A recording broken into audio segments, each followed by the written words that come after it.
The ruler of death is one of the Shining Shades, an extremely elusive figure. Even woven scrolls dating back thousands of years have nearly no mentions of her. Mauvika hat einmal Schaublanke getroffen. Davon hat sie uns einmal erzählt. Right! Xbalanque created the rules of Natlan by borrowing power from the ruler of death. That means he's met her before. Do you know where we can find him? Or, his resting place? Legend remembers him as a wise ruler, one who left little behind. But there is a place we could check. Natlan, the ruins we now refer to as Cinder City. It was built on the site of a dragon city and became known as the first city of the Pyro Archon. That's most likely where Xbalanque met the ruler of death. Alright, then to Cinder City it is! Yeah, Paimon's gonna stick with that name. It's not easy to get there, so follow me. I'll take you. Danke.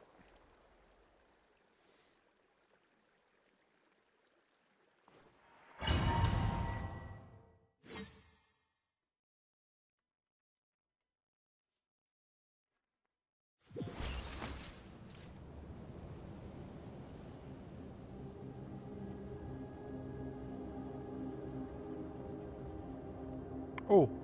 Man, this place really is hard to get to. And, Paimon wasn't the only one who saw that weird thing up there, right? All those eyes inside of it? Talk about creepy. I believe that's how the ruler of death keeps an eye on Teyvat. Quick, this way! We're almost there! Okay.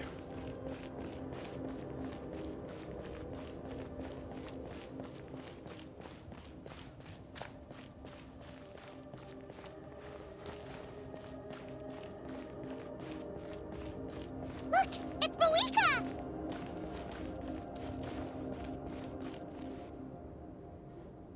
I have grown weary of the endless wait. The fate of this land is of no interest to me anymore. However, you humans managed to meet the expectations of the heavenly principles. For that result, you deserve praise. Mawika, as the price for using my power, I shall now bear witness to your death. And with you, the war that your nation has waged for more than 1,000 years shall meet its end. Mawika! You got here sooner than I expected. What are you doing? Closing the final chapter on the plan that has consumed Natlan for 500... No. For the entirety of our history. We've eradicated the Abyss from Natlan, but its power remains in worlds beyond Teyvat. Tremendous and unyielding. Only by completely restoring the Night Kingdom can we defend against its corrosion in the long run. But the architect of the Night Kingdom is near her end. She lacks the power for such a task. And worse still, if her life force is depleted, the rules of Natlan disappear along with her. We have no need for the Ode of Resurrection right now, but it remains Natlan's strongest defense should the Abyss return one day. So, you're planning to... Yes. My plan is to once again place my life within the sacred flame. 500 years ago, I gave my life for the chance to be reborn in this era. A chance to see all my plans to completion. And now, to sustain the Lord of the Night, I will give my life once more. I respect your decision, Mawika. But this method requires an immense sacrifice. The flames of your life force are exceedingly strong. But a life sustained by fire is one destined to die out one day. What will you do then? I've thought about that. With the Abyss out of the picture for now, the Sacred Flame's power will be consumed at a much slower rate. My life force should be able to sustain it for another 200 or 300 years. Future Pyro-Archons will continue to seek new sources of fire. As long as Natlan's legacy endures, the Night Kingdom will survive, impervious to the abyss. Once again, you place hope in the hands of the future. But the pilgrimage can replenish the power of the sacred flame. We can give it that meaning. Why shoulder this burden by yourself? Because I want the pilgrimage to change. The pilgrimage was an essential part of our struggle against the abyss, a grand competition full of promise and glory. But it also chained our people to an inescapable destiny. Fear and anxiety have been our constant companions. We knew what the consequences would be if we laid down our arms. Morality left us with no other choice. And so, Natlan became the nation of war. This is where Xbalanque defeated the dragons and granted our people the liberation of their flesh. And now, in the same place, I have the chance to grant them the liberation of their spirit. There will be no war, only competition. One fueled by our dreams for the future, rather than a desperate struggle for survival. A new future deserves a new meaning. A chance to take a definitive step forward. Very noble indeed. But what does any of this have to do with you? You speak of duty, but not yourself. In my eyes, Malika, you are not inherently special. A child of Natlan among countless others. Yes, the situation is urgent, and the ley lines must be restored right away. But it is too heavy a burden for you to shoulder alone. That is where we differ, Lord of the Night. You see all humans as the same, but I understand what it means to be a leader. A leader is swift and decisive in the face of reality. Someone capable of making the right choice even when there are no good options on the table. Sacrificing the remainder of my life to help Natlan overcome this crisis. That is the right choice. After all, leadership is built on the trust of ordinary people. Without them, there is no Archon. The people look to their leader to make the world a better place and stand up for them when it counts. For that reason, I must see my duty through to the very end. But what about you, Malika? You still haven't talked about what you want. Is it that unimportant to you? It's not important, Citlali. There is nothing more important than protecting the future we built together.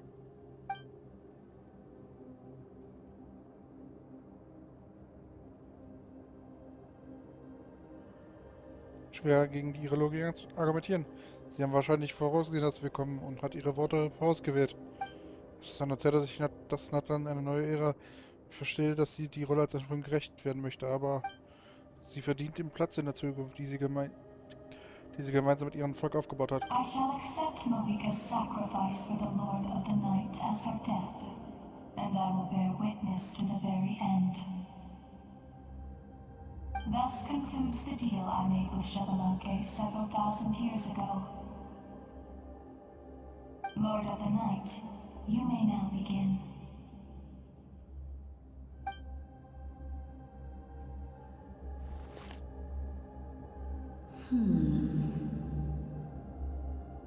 What are you waiting for? There is another who wishes to take part in the ceremony.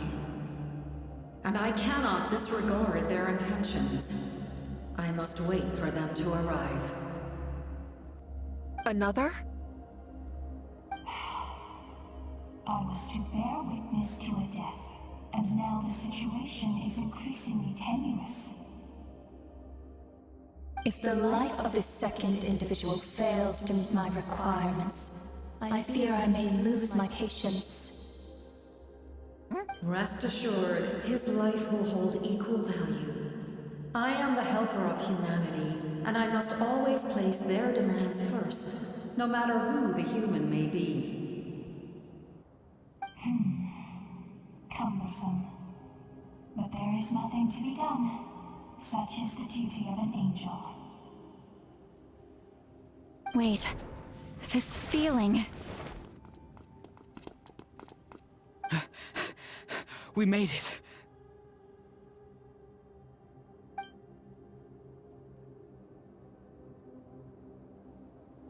Thank you for showing me the way. The captain? The other individual you mentioned. It was him? Indeed. Like you, he carries many lofty ideals. Malwika, I understand how you feel. And if I were an ordinary mortal, I would have no reason to stop you. But like you, I've been waiting for this day for too long, and I can offer a better solution. You created this new future, and you deserve to guide its direction. Your life should not end here. But death is the end I have been trying to reach all along. I have come this far to use my death to open the gates of the ley lines to my people. Your people? Waren das die Seelen, die ich im Traum gesehen habe? That's right. They have been with me for the past 500 years. Jesus Christ. But how? Carrying that many souls within you? There's no way you could keep your consciousness intact. Besides, you weren't affected by the source mechanism like I was. Do you still remember the voice that you heard? It came from my heart. With the help of technology from Conria, my heart was modified to convert memories and souls from the ley lines into knowledge. As a result, I became extremely sensitive to souls, and developed the ability to sense their presence, much like yourself. After encountering countless lost souls during the disaster 500 years ago, I forsook the capacity for knowledge granted by the modification, and used my heart as a vessel instead. The lives of my comrades, as well as many Natlanese, have been stored here ever since. And you want to send them home? Yes. The ley lines will not accept them. But by merging my existence with the Lord of the Night, I can become master of the ley lines and change the rules entirely. He expressed this to me, and I agreed. The captain envisions a kinder and fairer set of rules for humanity. In addition, he aims to challenge the authority of the ruler of death. In a word, his goal is revenge. Revenge? After all, it's because of her that I bear the curse of immortality, the curse of absolute life. I now understand that which you seek. Then, bear witness to my resolve and hatred. The people of Conria committed grave sins, and for that, we were cursed to suffer endless physical torment, cursed to witness the demise of everything we held dear. But most of us were innocent. Most of us knew nothing of the Five Sinners' exploitation of abyssal power, myself included. If I sacrifice my life for the Lord of the Night, you get the death you desire. But at the same time, the curse of immortality would negate the very death you seek. Left unresolved, that paradox could uproot the natural order of this world. Even you, great ruler of death, lack the capacity to bear the consequences of that outcome.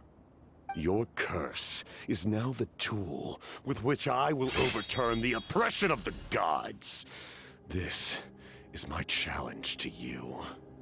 Forsake one of your rules. The choice is yours.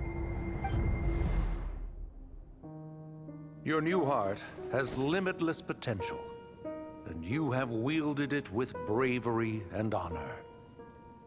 I grant you the title of Sentinel Knight. Like the four pillars of strength, you will continue to safeguard the glory of Conria. The glory of Conria. Our land, our dignity, and